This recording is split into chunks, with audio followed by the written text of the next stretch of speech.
Welcome back. In this video I'm going to talk about stuffing data into your UI, hopefully without choking.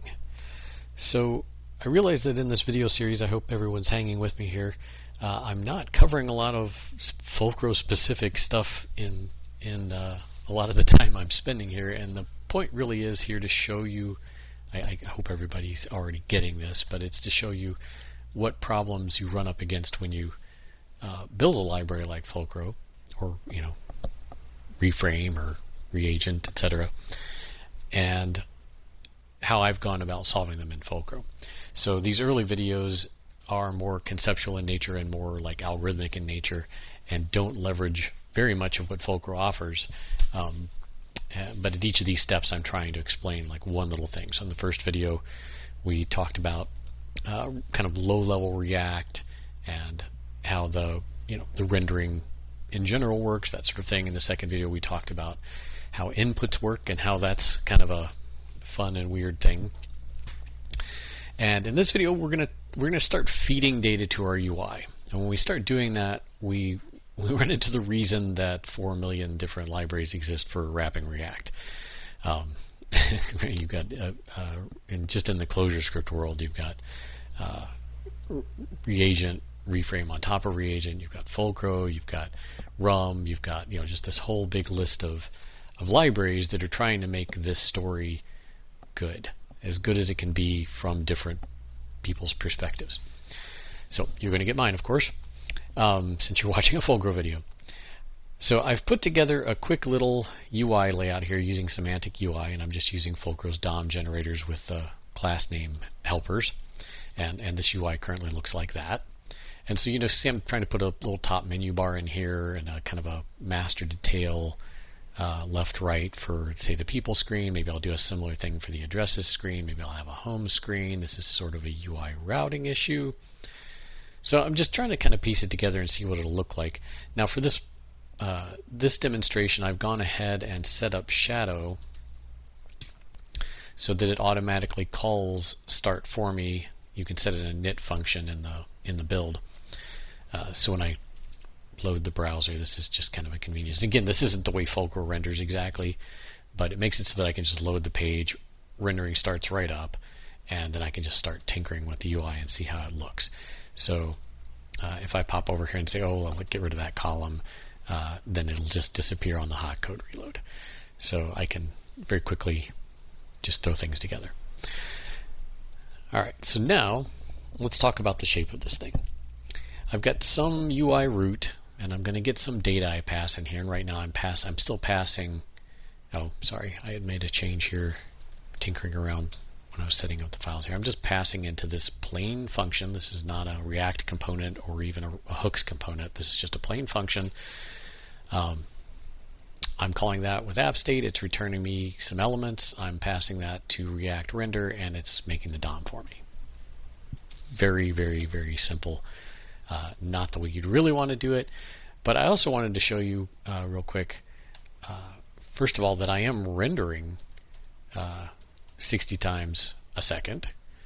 So I could just go up here and say, I don't know, I could put a string around that, and then I can pull, what did I call it? Render frame.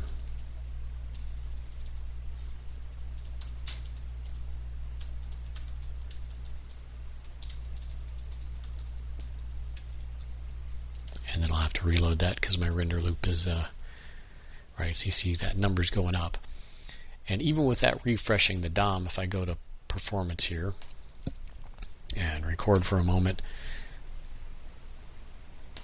and stop and then look, these individual frames, even rendering 60 a second and changing the DOM, are only taking about 2 milliseconds out of the 16 of the render frame. So I'm only using like 1/8, maybe 15% of a CPU to do that. If I cut out the actual changes to the DOM, so I'm still changing the state atom, but I'm no longer changing the DOM, and I re-record that,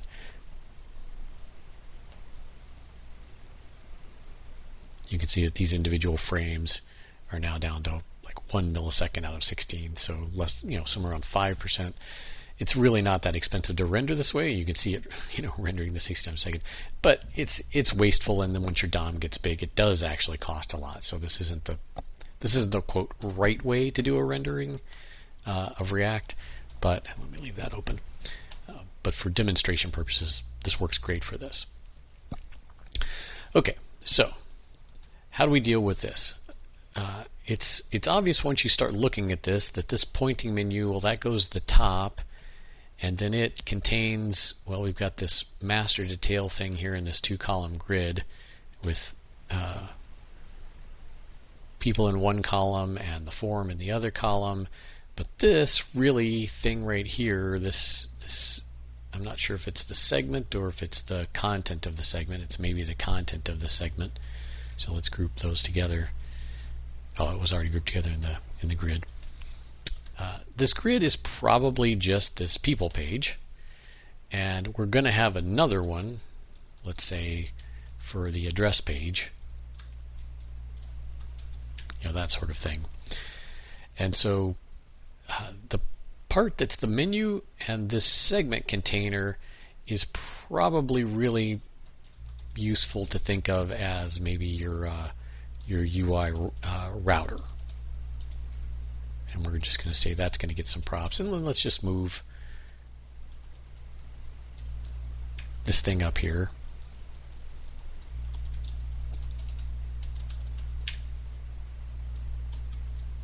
Okay, so the root's going to render the router, and then the router, well, it's going to make some choices here about which page it's on. Right, something like maybe some sort of case active page, where active page is going to be defined as something.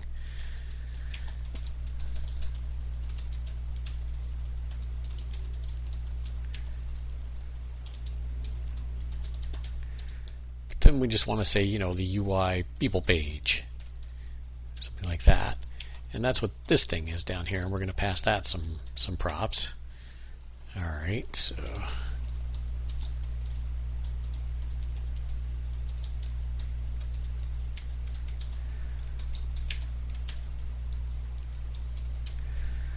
And so that people page is this master detail thing. Okay, so I'm sort of generating a call tree here. And then I'm just going to make a default of div, unknown route, just so my case doesn't crap out on me if active page isn't set. And then, this would become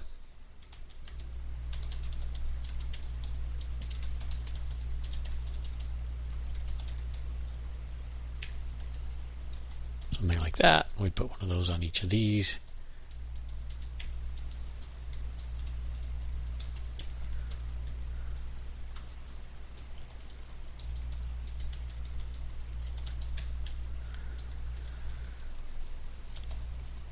And then still looks like I'm rendering okay. Don't have any errors. So if I make this home, it should route me over to the home screen with an unknown route because I didn't put anything there, but you notice the pointer changed. Addresses. Right, this is a great way just to kind of throw together a UI without having to worry about the state. Okay, so now I've got that thrown together. But then on this people page, stretch this window back out. On this people page, I've got two things going on here, right? I probably want to make some sort of component. I'm just making them functions right now. This is like the person list that has some props, and that person list is, I don't necessarily want that one to be defined as a column because the layout of whether or not I use that list in a column or something is. We could even do this as a fragment.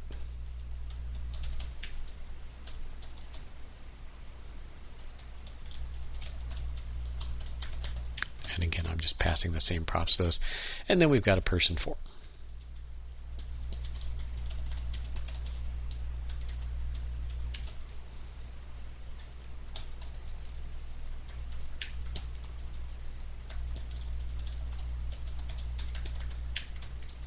And again, just passing garbage props to everything. Save that. Check it out. Make sure that it's actually compiled and seems to be rendering the actual code I've got here. Yep, that changed. So looking good. Okay, so now all I've really done is restructured the exact UI I had at the start of the video into sort of the way you would probably structure it in component form, right? You've got this tree, you pass things down the tree. Okay, now how do we get the props here? Well, so obviously one way we could get these props is we could just say, you know what, I'm going to put the person list in the top of my state atom, and I'm just going to make that, person first name something or another.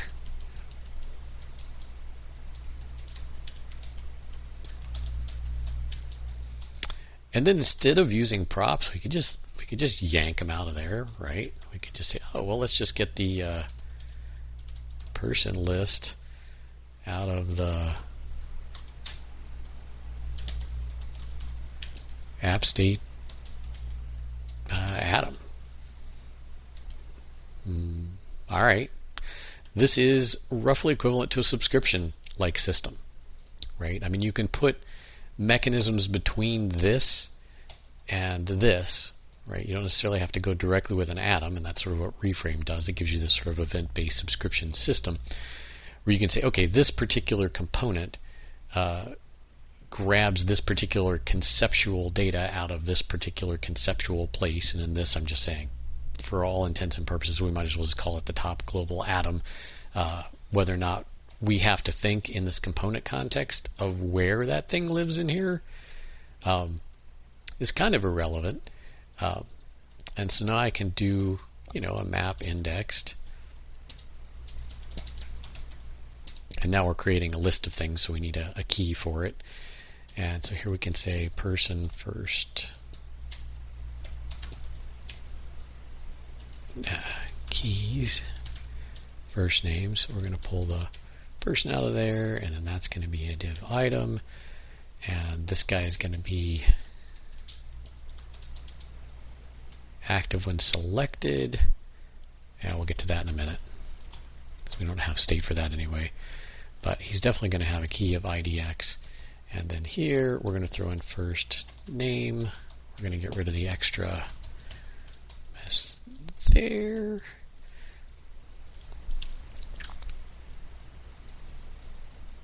Okay, and I had manually put this state in here, so now this isn't in the atom yet. If I go and were to look in a REPL, which I should have running to make this easier to follow at times. Again, I've got shadow running an in-REPL at 9,000, so I can do that. I can run this guy.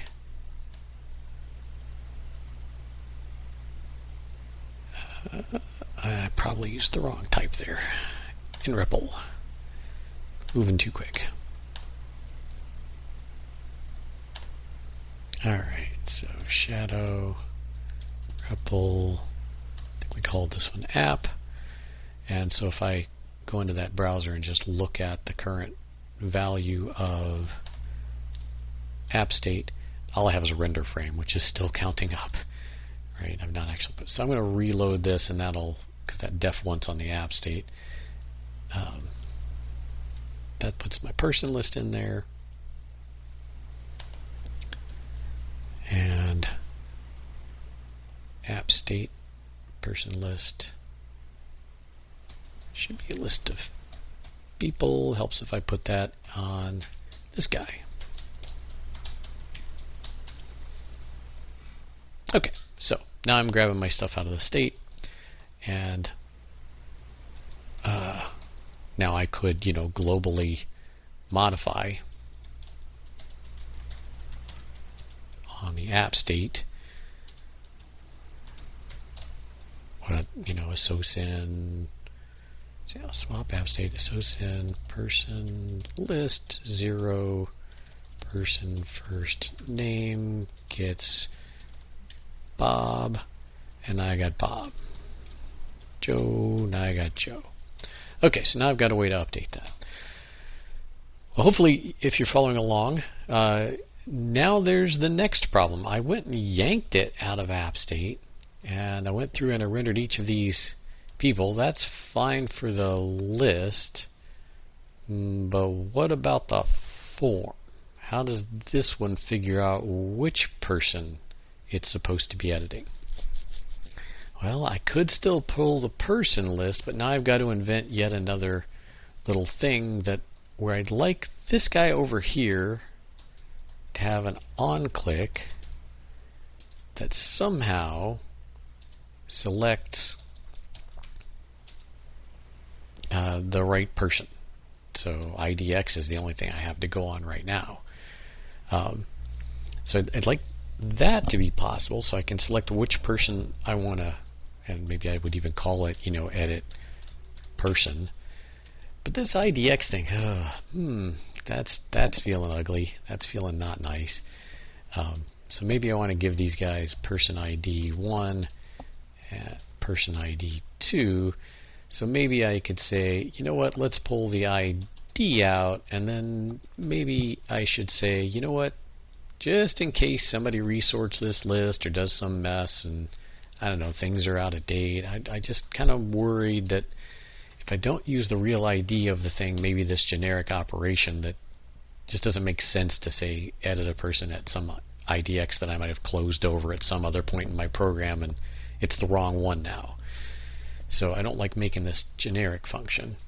So maybe I do a def n edit person and ID, but now, well, I've got another problem. My person form, well, I currently stuck it in this column of the people page, and how do I tell it how to get to the person? Well, I could build this another like abstract subscription sort of thing and maybe abstract it and say, in order to find person with some ID, well, all right, so maybe what we do there is we go into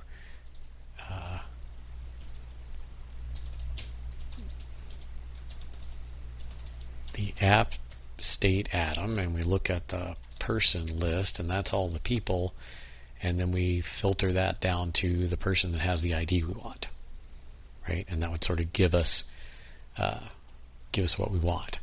And so then we'd be saying, all right, over here in the person form, we're going to do some sort of let, where we say, all right, the person we're going to edit is get person with whatever ID, but now how do we pass the ID in here? So we end up with this like system where like thinking about how you're going to get these things to go down through the app and flow through the app, etc. You've got really two ways of doing it, in my opinion. One way is you can feed everything from above, so that your props, the component itself doesn't necessarily. Well, I'm sorry. There's several ways. You could feed it from above, where the component itself doesn't really need to know the ultimate source of truth. It doesn't need to know what database is holding them, where it's holding them, how it's holding them, nothing. However, you do kind of couple then the parent to knowing in some, I guess through doc strings or something, that the child needs a certain thing be passed to it, right? I need to pass this, this, and this. And if you edit that child, then you have to go edit all the usage sites of that child, right? Like here, for example, if I've got some person form, every place that UI person form is used, I'd go search for usages, and I'd say, oh, well, that UI person form, it's being called there. Am I passing it the right crap out of the database that it needs in order to render properly? And if I use that person form in 20 places in my app, and then I change that form, because I'm relying on the parent to figure out what to supply, I have to make sure I go back and edit all those. That's not very sustainable. As projects grow large, that gets to be a real hassle. So another approach would be to say, well, for person forms, these things I'm going to be editing, there's going to be some source of truth that's it's really a server. So what I'm going to do, like Apollo style, is I'm going to do some sort of in the form itself. I still have to figure out how I'm deciding which person to edit. But in the form itself, I could have this, and this is basically the subscribe model again. Subscribe to the person somehow, right? Whatever that is. Have it pull it from the server and just kind of have this subtree of this form be filled out by again, this idea of somebody knows how to get that for me. I'll go subscribe to it. But there's still this like problem of when I'm putting the person form here, this is the thing that's telling me which thing is picked, so I can then tell this thing which thing is picked. So I always have this like I've got to look at something this thing knows, right? And very often in React that's done by just like some sort of callback, right? Where you say, on select, you can give me a function and you're going to tell me the ID of the person that's selected, and then I'm maybe going to remember that in component local state here. So that I can then pass it down to this guy there, that sort of thing. So to hook these things up is still a little bit of a hassle.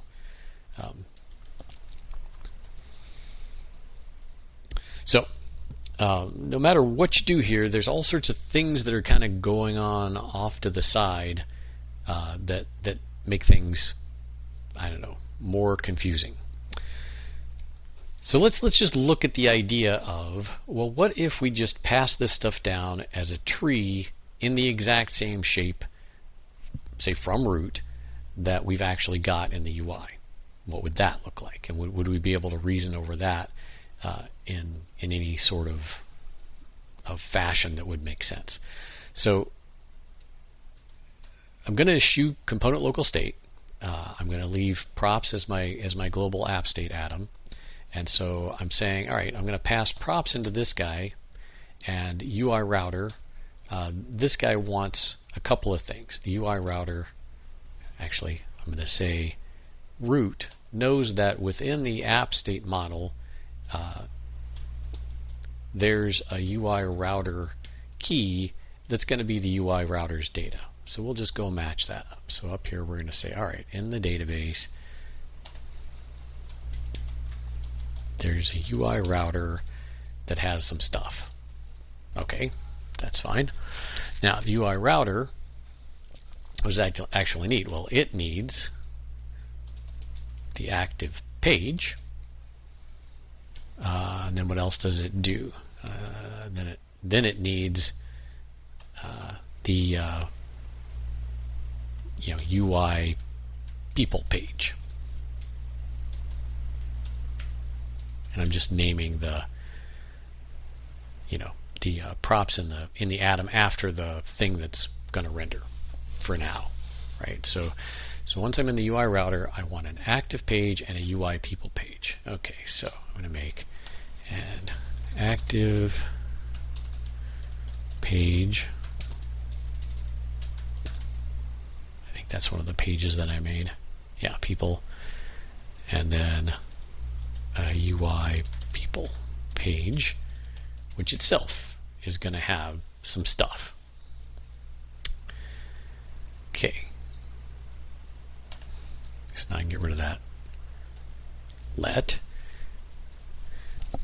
And then the UI people page. Oh, I don't want to alias things like that. Sorry, that'll make it so that I can't call the functions when I destructure them. That's kind of silly.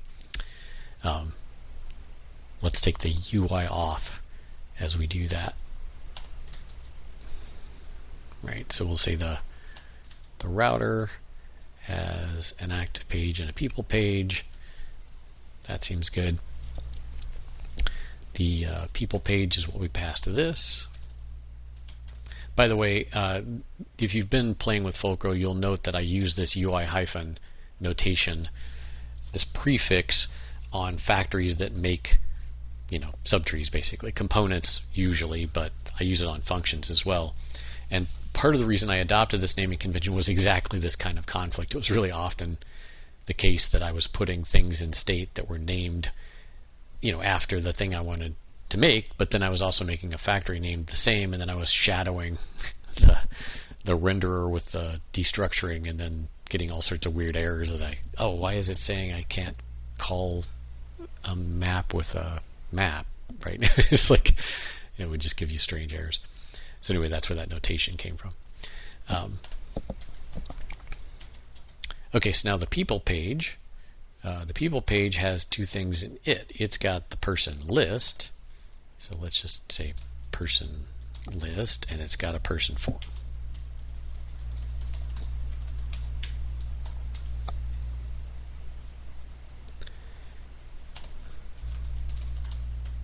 And the person list is going to be many things.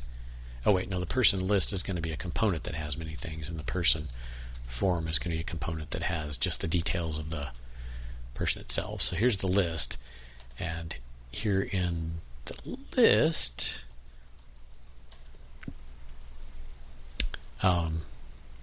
let's call this the people.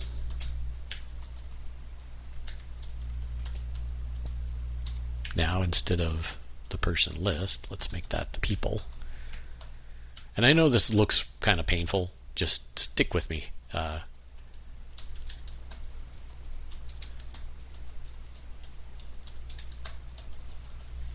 It falls into place as we go. And get rid of this on click for the moment. Okay, so now I don't need that destruction in the person list. I can instead destructure people.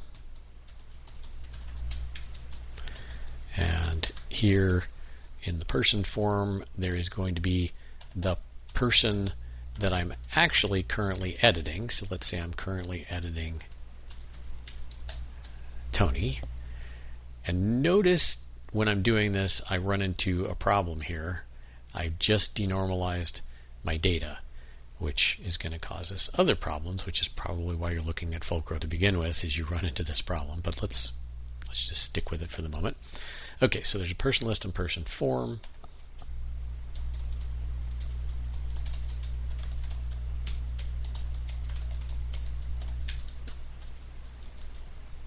And are we lucky enough that this is... Oh, well, we'd have to reload the page to get the initial data, and that looks like it's actually working. Now, that was actually very lucky. So let's go down. Let's go up here where we can actually see the state. So now, the nice thing about this particular way of structuring it is I don't really, at the component level, I don't really have to think about where my stuff's coming from. It's coming from above, and the above doesn't really need to think about it's above. It does need to think about, we still have this coupling of, well, what do I actually need to send to the child, right? When I call this people page, well what's supposed to be in here? I'm not sure what's supposed to be in here. So that problem still exists. But I've gotten rid of this kind of sideband, mysterious, like, where's it coming from? It's very concrete. If I go and look at my data here, it is a literal tree of data with duplicated information that exactly mimics the shape of my UI. And if I swap on this app state and associate along one of these paths, let's just do router active page, right? I can make my UI dance. Okay, so that's nice. The problem, though, well, is multifold, right? We've got all sorts of problems now that this actually makes a lot of things worse. I could go through and define, well, I could say def the people path and say, all right, that's inside the router, it's in the people page, it's in the person list, and then it's people. And then I could write functions around that, update person IDX, and then the new details. And I could say something like, swap bang on the app state, merge, update in on the people path, merge, etc. Right? Ugly. Don't want to do that. So what can I do? Well, the answer is I can normalize this. So if I were to give things, these specific components, some form of identity, to where I could keep track of which one represents which data, then I could switch over to using a different format that is what Fulcro uses, and it's a simple, very fast format, so that I can still represent my UI tree and my props tree in parallel the same way, but not have it be this hard to deal with and hard to manipulate and have duplicates in this actual tree form. So what I'm going to do instead, and I'm just going to hand code this, I'm going to say there are some components that just have a fixed ID. I'm going to make a top level key called component ID, and inside of these I'm going to put the components here that are kind of top level things. So I've got a people page, I've got a person list component, and then I've got a person, and I'm going to use those are not constant. There's one person list, there's one people page, there's one router, but there are many people. So since there are many people, I'm going to go up here and say, okay, each person has an ID, and person ID 1 is this thing,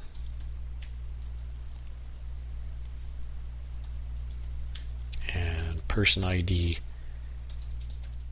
2 is that thing, right? And let's see, what else do I have here? Oh, and then I have the person form. But the person form, well, let's make a person form. There's a person form component that has inside of it the person we're editing. But now instead of embedding the duplicate person that we're editing, we're instead going to give the path, which is always a tuple of two entries, of the name of the place it is in the database, the table, and the ID of the person we're interested in. So now I just created the state for a component who we're going to call person form, and I pointed its person at person ID 1. So I'm just going to wipe that out of the tree here and say, all right, we've done person form. And then for this people of person list, I'm going to take person list and I'm going to stick it up here just like we had before, and I'm going to do the same sort of thing, but this is a too many. So the people edge from person list, its sub edge, just has these two tuples of person 1 and person 2. That's what people is. Okay, so that gets me person list, so I don't need this people thing. So person list is done. I'm leaving this there because I've not done people page. So people page needs these. But instead of embedding the literal person list here, well, this is component ID person list. Right? That's its address in this database. Component ID person list is now this thing, and then person form, well, instead of that being a map of stuff, this is component ID person form. Right? So see, I just manually joined that together, and so now I've done the people page. It has its content. Don't need that anymore. The router, oops, I didn't give it its right name.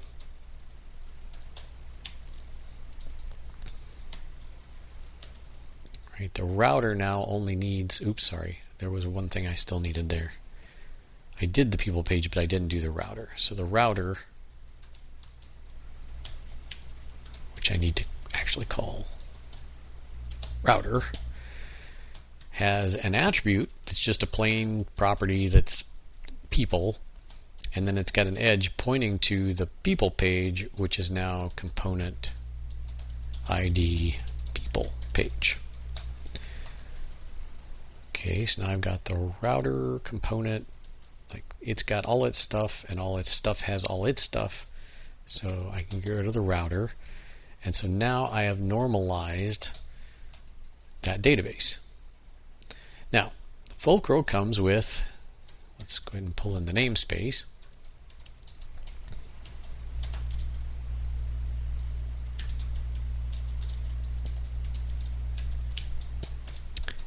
this nice function here called db2tree that can take this normalized database and turn it back into so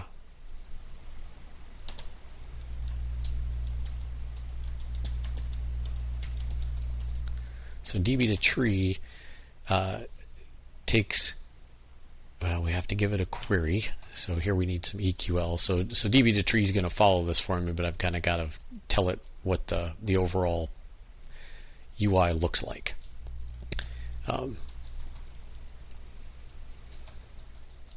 So, and I missed one, and that's this UI root. So UI root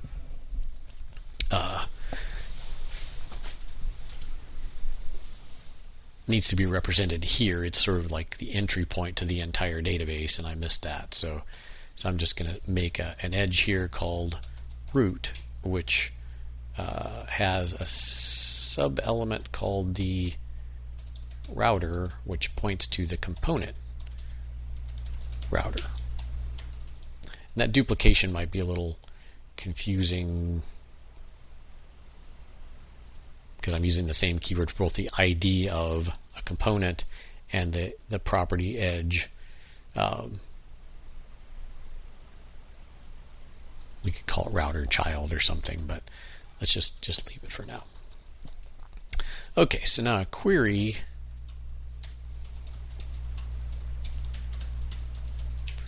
for this.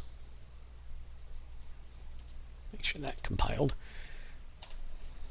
I could ask for root as a prop here, and if I run that, oh, sorry, I have to reload the page to actually get the state loaded.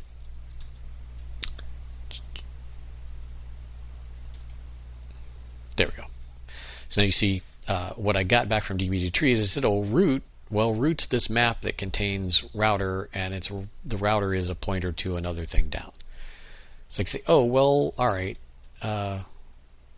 walk down root and make a subquery on router that tells me what's inside of it. And I'm just going to put a star there. And that says, well, a router has an active page called people in it, and then it's got a people page. All right, well, active page, right? So I want to go from the root, and then I want to ask the router active page, and let's see now, people page, but people page is another join, and that people page is going to have stuff on it. Let me run that. All right, well, that gives me active people page. Person list is some subcomponent, and person form is some subcomponent of the people page. Well, this exactly matches what I laid out here. Right? So you can see where I'm going. The idea, the general idea of Fulcro is this makes it fairly easy to manage. I mean, we don't want to write these queries by hand. Not this big composed mess of queries, right? A join to the active page, and then the active page has a people page, and then the people page has, what was it? A person list and a person form.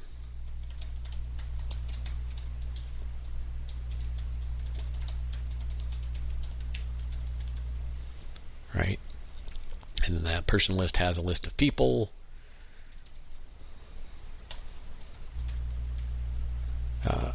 Person list has an edge called people, and in that edge we should find a person first name and a person ID.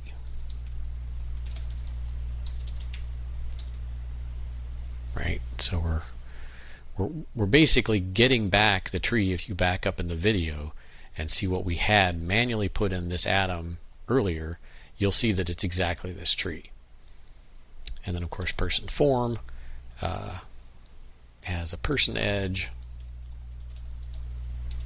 and that person edge should have a person ID and a person first name.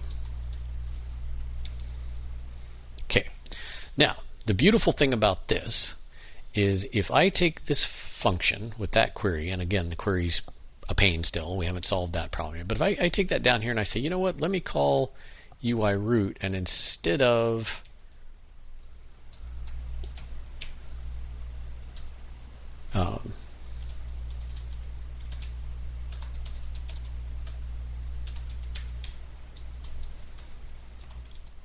passing it the app state, let's pass it that conversion via the query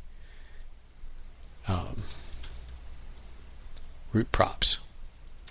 Let's see if we luck out here and it actually works.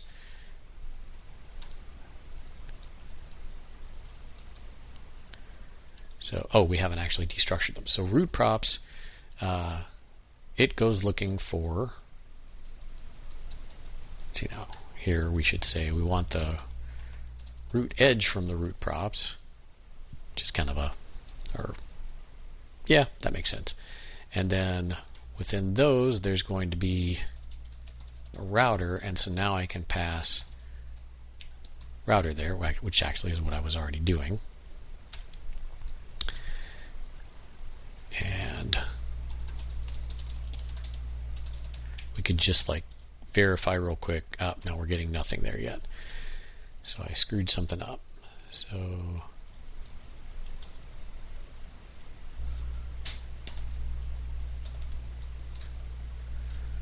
okay, we get back root, and then when the root is a router. So we're getting back the right tree in root props.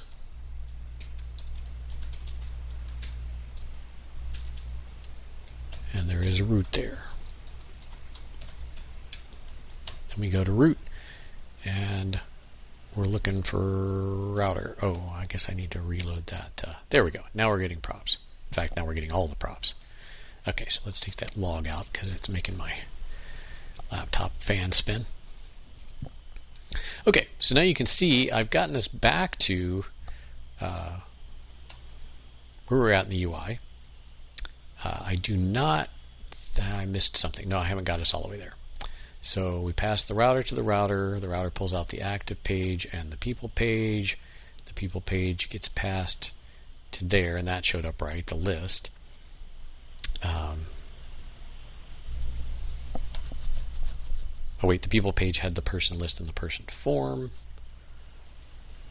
Person list, person form. Why is the person form?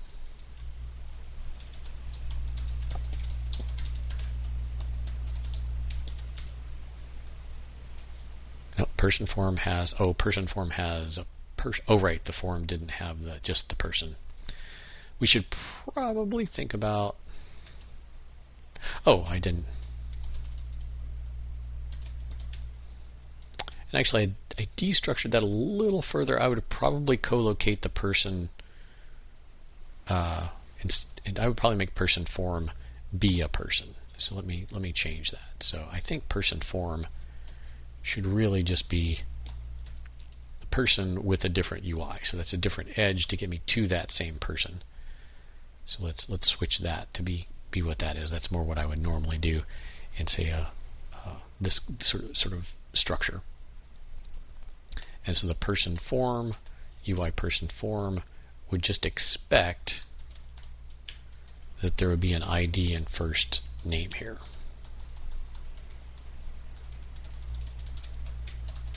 And then in React, it's a good idea just in case you think the properties might be nil to protect yourself on value. Okay, so reload this to reload the initial state. You provided a value prop to a form field without an on-change handler. Yeah, I know.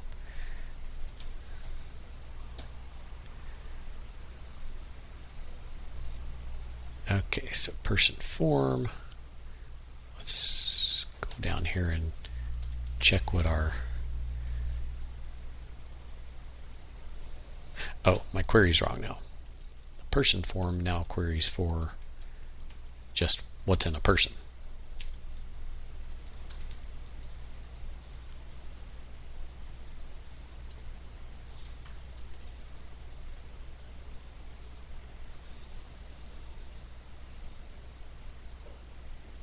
Oh, I joined it wrong up here.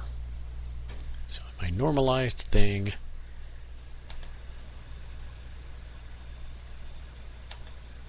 people page. The people page joins to a person form, and the person form is now a person ID 1, and there is no separate component that is a person form. There's just an edge off of the people page to person form, and now I should have Tony in the field. Okay, so stay with me. So now if I want to change a person, I can go straight to them in the database, choose the name I want to mess with, and it changes everywhere in the UI. Okay, so problem number 1 solved. We're feeding things from a normalized database, so that now the idea of keeping this database up to date or changing this database in some way is always just this component by ID, router, active page, home, right? Everything becomes addresses. A very, very simple update because you know exactly where things are, and changing an edge, for example, adding a new person is adding a new edge here to this people link. So let's say this person list. We could say swap on component person list people, and then we could say, let's make that an update in. Right, we know there's a vector there, so we could say, you know what, let's conj on another person ID 2. So let's make a duplicate. So now Emily's on the list twice. We could add a new person to the table, right? So app state assoc in person ID 3, the map, a person with ID 3, and a person whose first name is Sally. Right? So you see the atom updated. I've got the person in there, and then we could put Sally on the end of the list. So manipulations of this database are quite easy. So this is a good start. This is a good start for keeping track of what we want, and this is very easy to reason about. At any one of these points, I'm really thinking about what I've got locally, and I don't really have to think about how these props are getting to me. They're just coming to me from my parent. I don't have to have some subscription or event graph or whatever. But what I do have to have is this query. And I also have run myself into the problem that I do have to have a way to generate this thing and keep this thing up to date as my application evolves. So I haven't gotten myself out of very many corners yet. I know the video is getting kind of long, so I'm going to end soon and continue this in the next part. But I do want you to see that what you're seeing here, what I'm hand constructing, is very close to what Fulcro gives you the tools to do painlessly, if you understand the model. Right? The model is you end up with a normalized database that is this. It is the reification of the tree of data that exactly mimics the tree of your UI. And there are some more advanced features of Fulcro that let you get out of this, like I've got to walk from root and join everything together.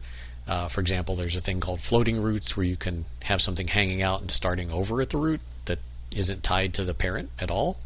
And there's a thing called a link query that lets you say in a particular component, I don't have this thing joined here, go back to the root and get it from that table or that top level prop. So you're not tied to just this model, but this is the basic model. The basic model is there's going to be this normalized database that you can follow. Root goes to router, router goes to component router goes to active page, which is a prop, and people goes to this component that is the people page, and that guy goes to a person list, right? This exactly mimics the composition down here. So what we're interested in is creating API that makes this trivial to do to start your application up, right? How do you get this initial database constructed? A way to make these sort of things integrate better with things like I/O to servers, etc. But the basic idea of being able to stick stuff into this graph, this operation that I did right here of adding a person to the person table and then adding an edge to the graph. Well, what if this person pointed to their address?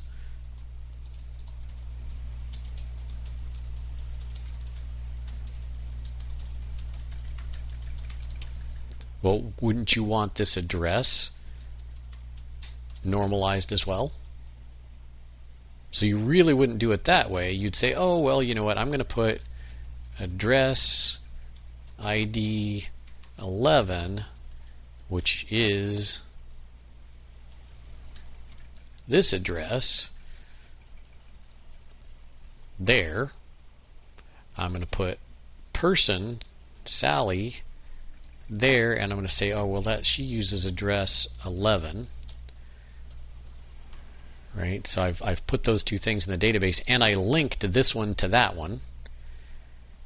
And then I'm going to create another edge for people on the person ID, and right, these three things together. And then if I go down and my person query and say, oh, I want for my person form, I also want what did I call that edge? Person address. I want all the props out of that.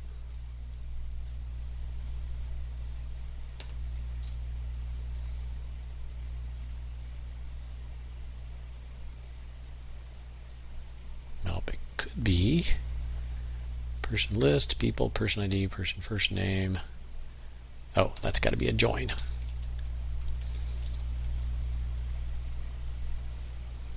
Oh, and I screwed something up.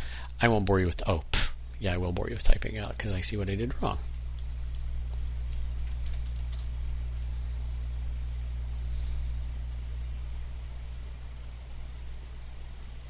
Well, there's a small little thing here somewhere. If I look at the app state that I've got, the live app state that I've got, person address points to address 11. Address 11 is there. I am not seeing how I screwed up on the form. Person first name, person address to address 11. I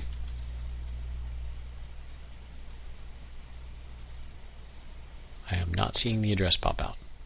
It should, but I've just got a typo somewhere and I'm just not seeing it. So again, I won't bore you with that. The point I was trying to make was that this sequence of right here, I'm saying is, well, it's relatively straightforward to have a normalized database, but this isn't all that convenient.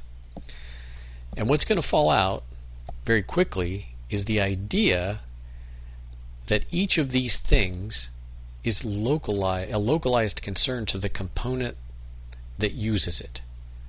So when I look at the person form, for example, person ID and first name, and if I also was, pulling out the addresses or address, these things are known as needs of the person form.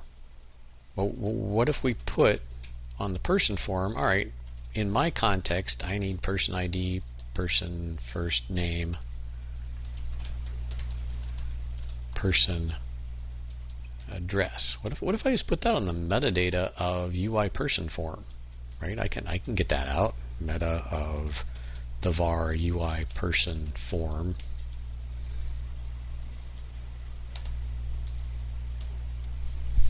Right, there's my metadata on there, but you notice that now I've got, I didn't see, I did a reload.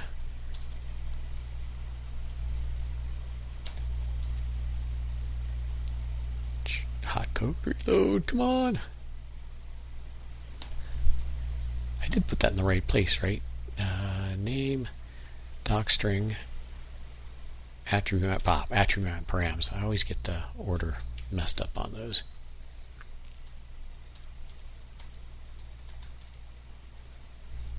Okay, so I could associate the idea of I've got some query at some component with the component itself. And this isn't exactly how Fulcro does it, but this is the idea, is that if I associate the query with this person form, then when I go to build up this query, I could build it by actually constructing it the same way I do from here. So let's say that I put a query on this guy, and this query says, oh, well, I need my active page, and then I need the people page, but it needs, I'm not sure what it needs, so I'm going to get the query from the UI people page. And what if get query is just this thing?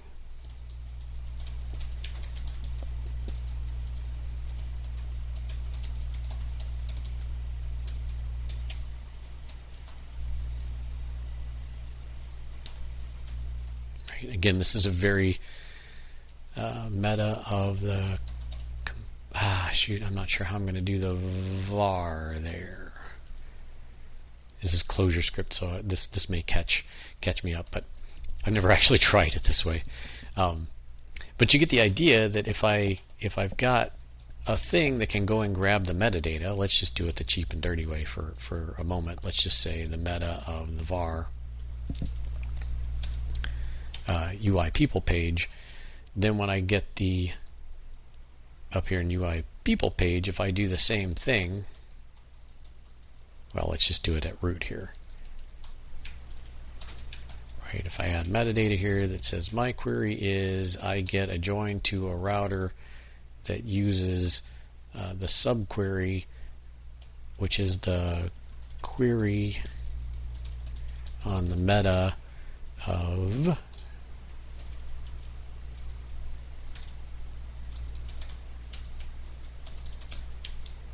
UI router.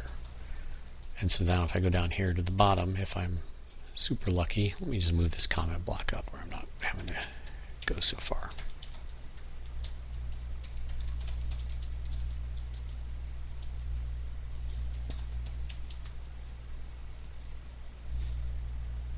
Okay, if this is compiling,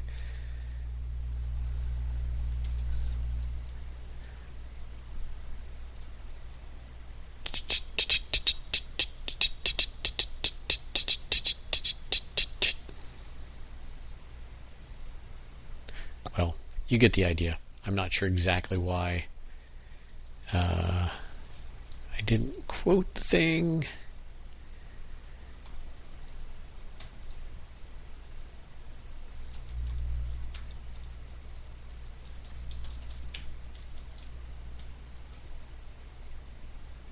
Well, I was hoping that would compose. Like I said, I've never tried it quite this way. But the idea is I could take the needs at each of these layers and compose them together, and now each layer is saying exactly what it needs, and due to the UI composition, this query naturally falls out. So now I've solved problem number 2. Problem number 1 is how do I get my data into a form where I can reason about it in a way where there's not duplication. Updates are relatively straightforward. I know exactly where everything is in my database. That's the normalization aspect. Problem 2 is how do I get the crap back out when I have to generate this query? I mean, I could generate a naive function that just walks this entire thing from a starting point and follows any two vector, tuple of 2, and joins it all back together. The problem is I might have pieces of this database that I don't currently render, and I may not want to go down those paths. So I may want this query to sort of change depending on what's on screen, that sort of thing. So there's optimization concerns with that. But I'd like to be able to construct this query this way. Put together the pieces, and we just found a way to do it by co-locating the fragment, the query fragment, and this is one of the big misunderstandings in Fulcro. Query is not a component local thing that goes and reaches directly into the database to grab things. Query is a fragment that has to do with this guy, so you can compose it into this guy, so you can hand it to this guy to get the tree back. As we'll see in the next video, because I think this one's getting long enough, there's a bit more you can do to, or I'm sorry, the next step is, that's how to get it out. That's how to build up a query. That, by the way, self-heals. So as I recompose my UI and move it around, because the UI components just need to update their little query fragments, this query will self-heal as you refactor the UI, so as you move things around. So now I've got a way of making it so I don't have to say anything at a component local level that isn't really component local. I have to know that I'm running the people page, so I must need to know what the people page wants. But I don't have to know exactly what it wants, I can ask it. Right? So this composition of the parent needs to know something about its children is still there, but now if I go and change the query on people page, its query fragment, all the usage sites will automatically update. So that maintenance point we talked about in terms of sustainability and scalability of how do I ask for the right things that my children need? Well, I really want my children asking for them. I always want my children asking for them themselves. And I can either do that with a subscription model where, right, I've got a lot more like disconnected things to manage and think about, and to me that doesn't scale well to really large applications, to having, event trees and subscriptions and this, that, and the other things spread out everywhere.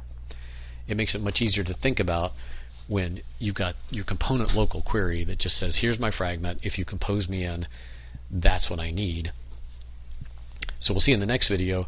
The next problem to solve is, how do I get the data in the database in the first place? Right? You watched for quite some time. I didn't time it myself, but I'm sure you can go back on the time slider and see. It takes a while to hand compose these. And if you mess it up and it doesn't match the shape of your UI tree, which determines the shape of your query, you won't get data. Right? So you need these to match up. So we'll talk more about that at the next video.